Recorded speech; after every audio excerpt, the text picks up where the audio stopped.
Sega.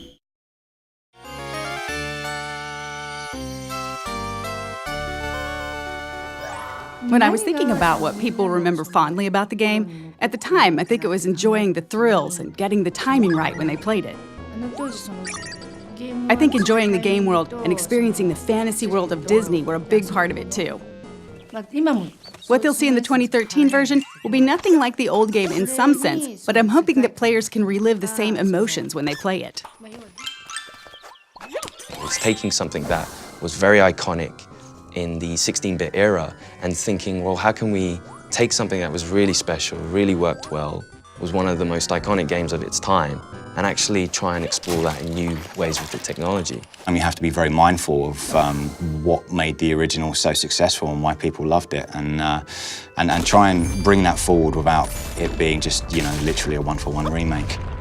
There were a lot of unique games at the time in terms of graphics or the general atmosphere of the game. Even among those, this game made an impression that still lasts. And now it's being remade. The fact that we're bringing back something nostalgic that people remember fondly as a game they enjoyed years ago, to me, is the epitome of Disney.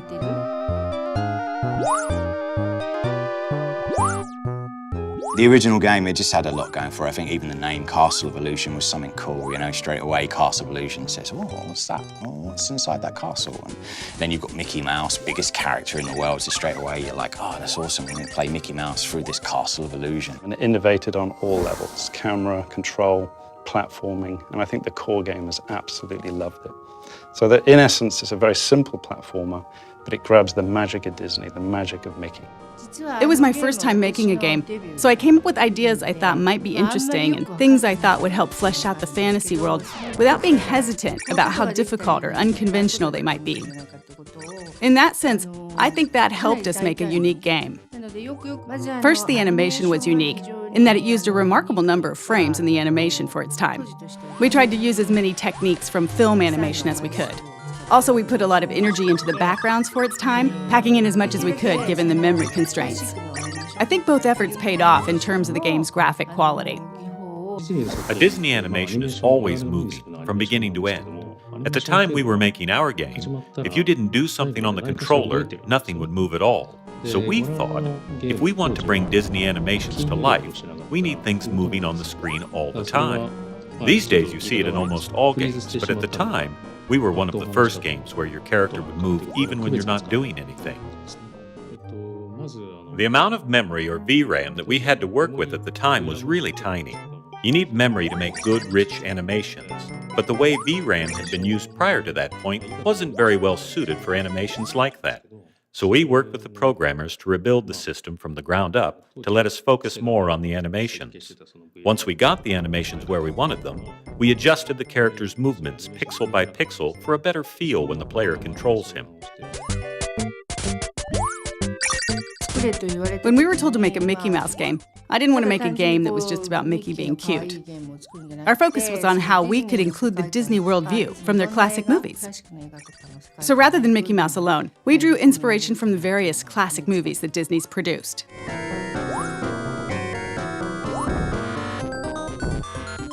Games at the time were 8-bit or 16-bit, so there wasn't really a lot of room to work with.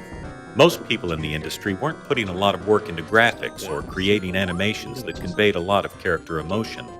When we watched Disney movies and Mickey, it seemed like such a waste to take the fluid animations and beautiful backgrounds and turn them into pixelated graphics.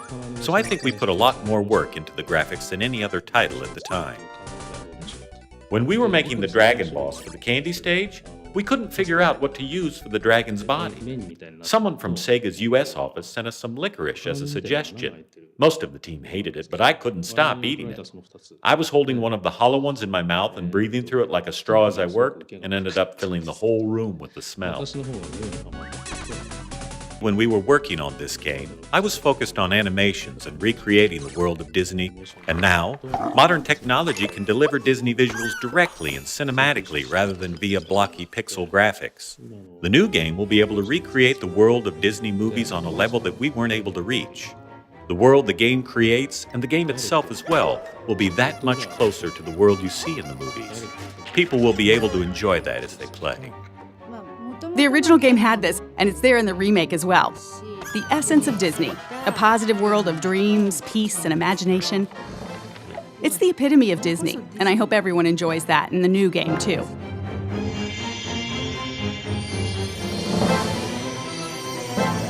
We're very fortunate to be still working with the original producer of the game. I don't think many other studios have ever had that opportunity. Sega actually approached us about this a number of times, so I've seen prototypes and ideas from other developers as well.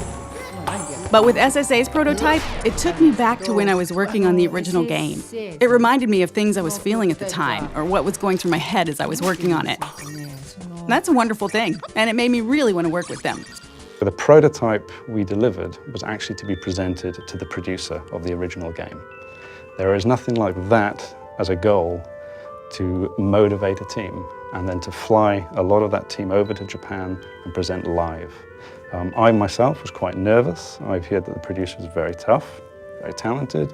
She did the original game. We were there in the meeting, everything was quiet. She walks in, everybody's very nervous. It went phenomenally well. She was happy, she was laughing, she enjoyed what we did to Mickey. For us to change the mechanics, we have to be very cautious. We can't steer too far away from the feel of Mickey, and we can't go too retro, because there were technology constraints in those days on what you could do with Mickey.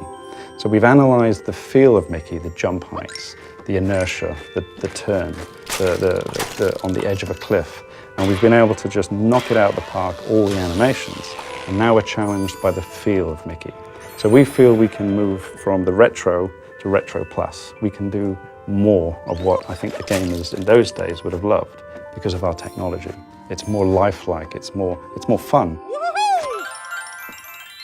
The lighting effects are taken into the account, the candlelight in the background. So all of a sudden the personality, the core pillar of the game, Mickey, is brought to life. And that's something that we really want to do with Castle of Illusion, is try and modernize Mickey, but put him in the context of what we had before in the original game. And our challenge then is to try and improve the animations, the look and feel of Mickey, the characters around Mickey, the environments that he's in, and even the music score is a massive part of that whole Disney package. Primarily, we're able to do a lot more with the sound effects, the mixing, the environmental effects. I mean, these are all things that we come to expect without realizing it. If a fan of the original picks up and plays the new Castle of Illusion, I think they're going to be really surprised.